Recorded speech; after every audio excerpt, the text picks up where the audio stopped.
Hello, I'm Neil Ferguson, the Milbank Family Senior Fellow at the Hoover Institution at Stanford, and I chair the Hoover History Working Group.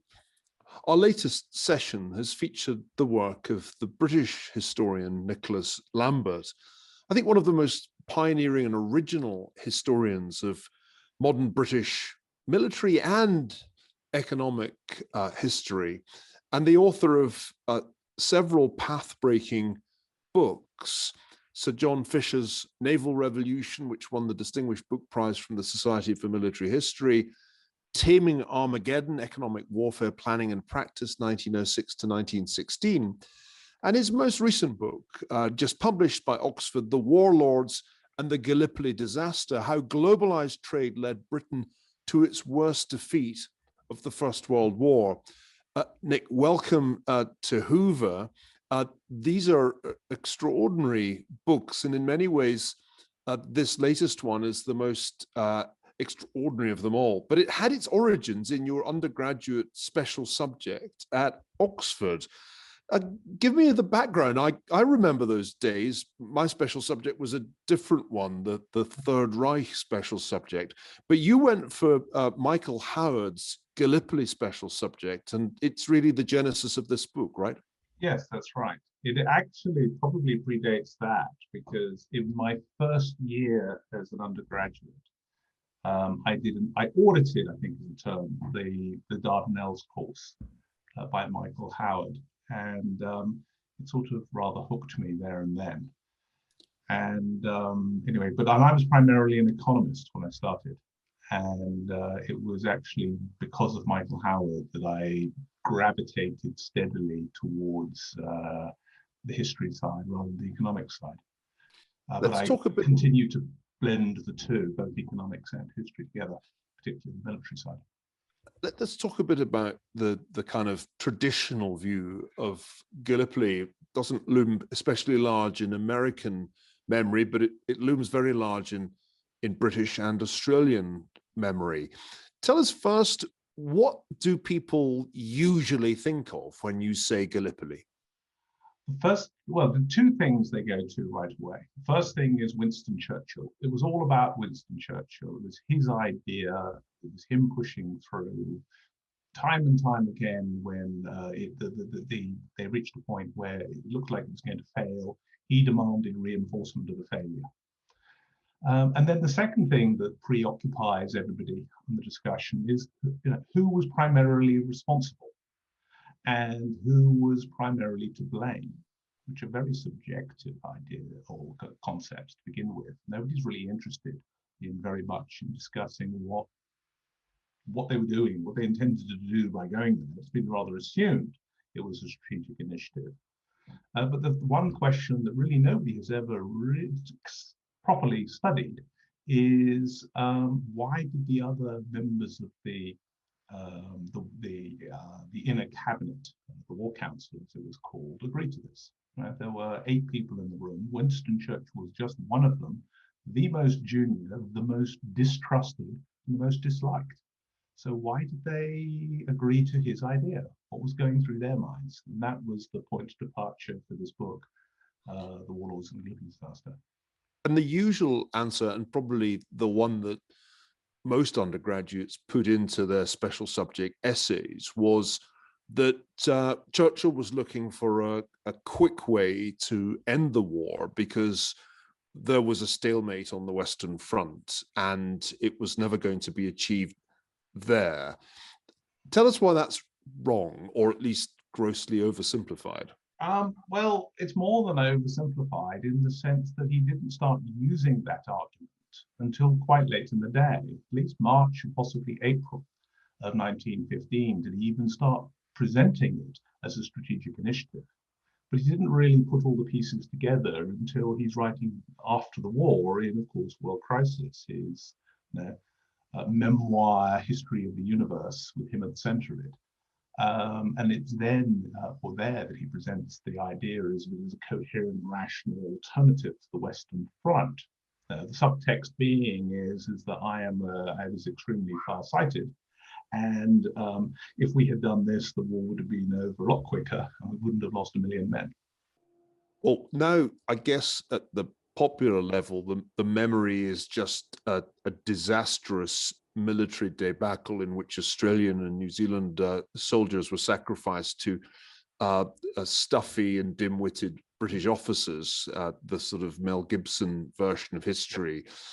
But you're much less interested in the military outcome than in the genesis of the operation, and in showing that the rationale was really quite different from that retrospective, or at least almost retrospective version of events. And you introduce into the analysis, as you have done again and again in your career, the economic dimension, the stuff that military historians tend to leave out.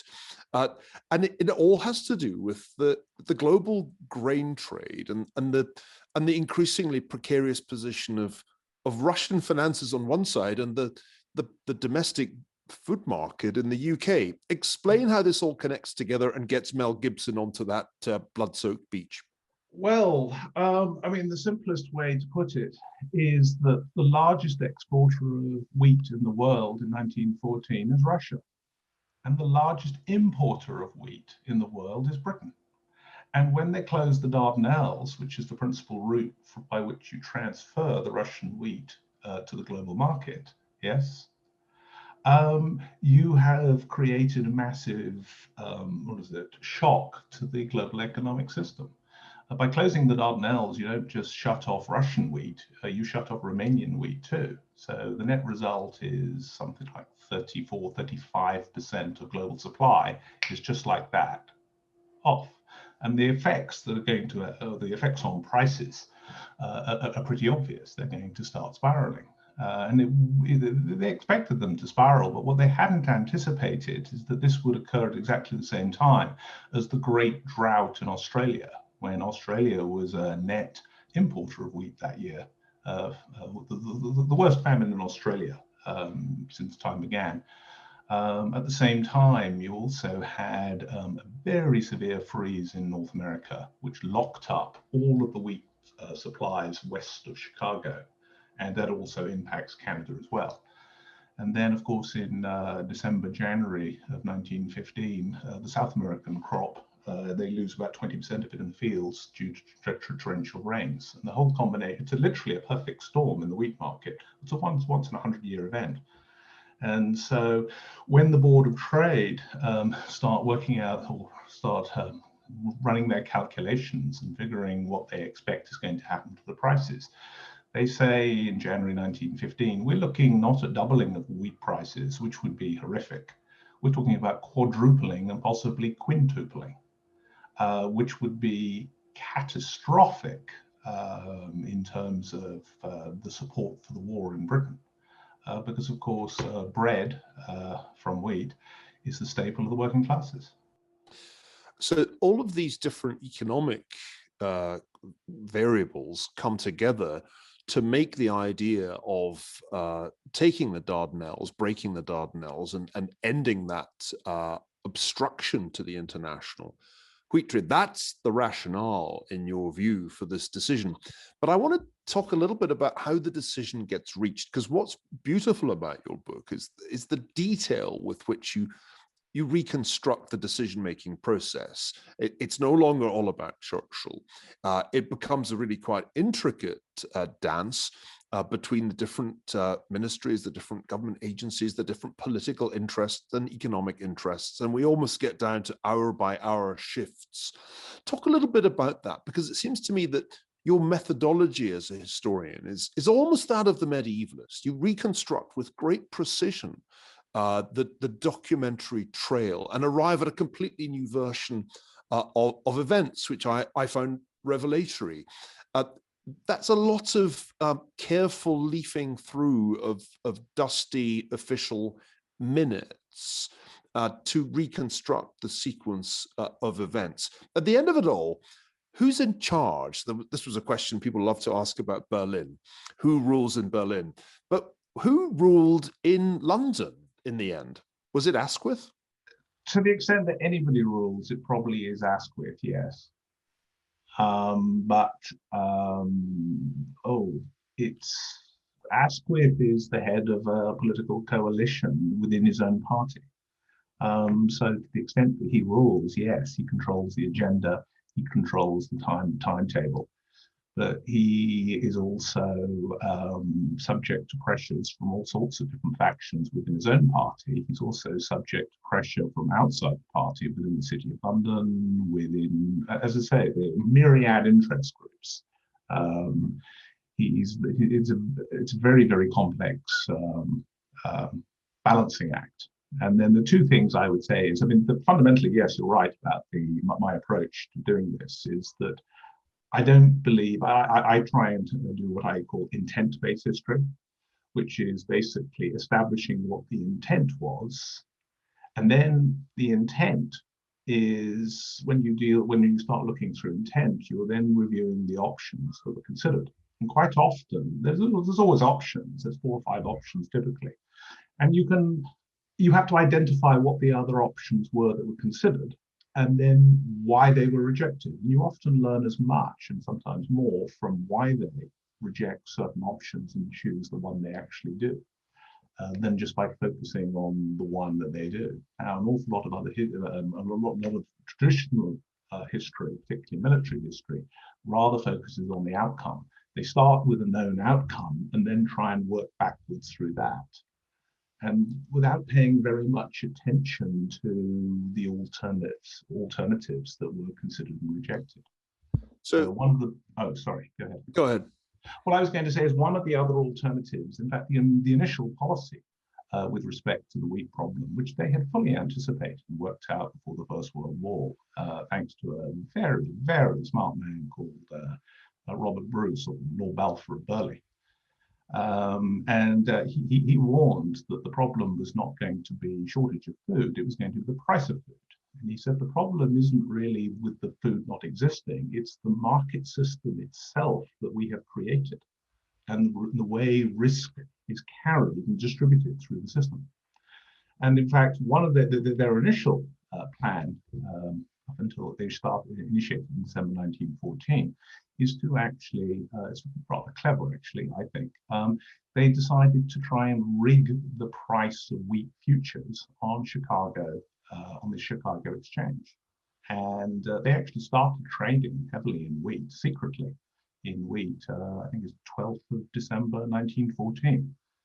And the most extraordinary thing is the money man, because it was very, very secret, but the money man in the treasury was none other than John Maynard Keynes, who got given control of a bank account hidden away in the Bank of Liverpool. It started with £500,000 just to get things going, and went on from there.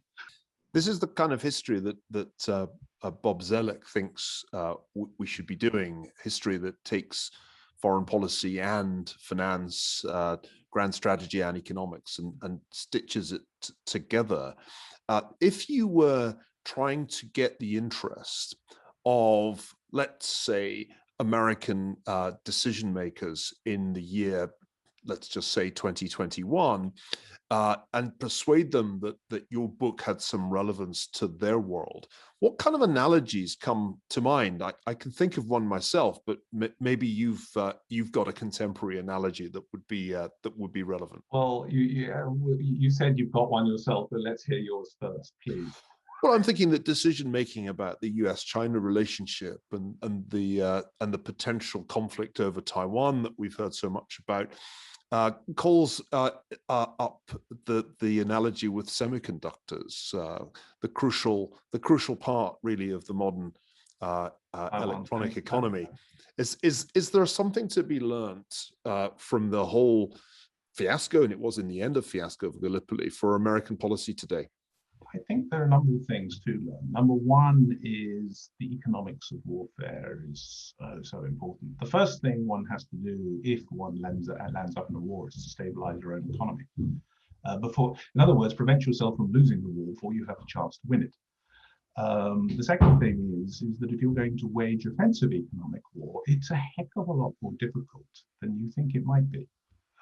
It's very, very complicated indeed. And you have, I think the biggest problems the British found in the First World War was not the problems of the Germans or the neutrals or the ordinary neutrals. There was the problem is the biggest problem they faced was their own British corporations or British companies and British corporations screaming murder, that they were hurting and demanding special exceptions and or special treatment.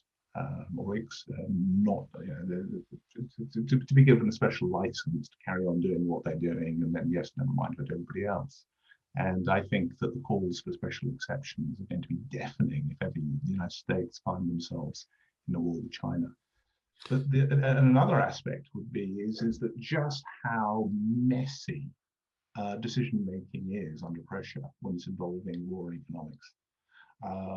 It's the best analogy I think I can come up with is it's like walking through a blizzard. Your visibility is at the end of your nose if you're lucky. You're being buffeted left, right, front, back. And it's, I suppose, one of the big, as I said, what I would say is that you really need to know what you're getting yourself into and how difficult it is to control these sorts of forces.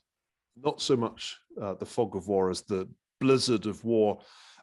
Nicholas, thanks so much for sharing your thoughts with us, for coming to speak to the Hoover History Working Group, and I wish you the very best of luck with this extraordinary and innovative book, which I think really does revise and transform the way we think about a very famous episode in British military history, the Warlords and the Gallipoli Disaster, out from Oxford now. Thanks very much indeed. Thank you.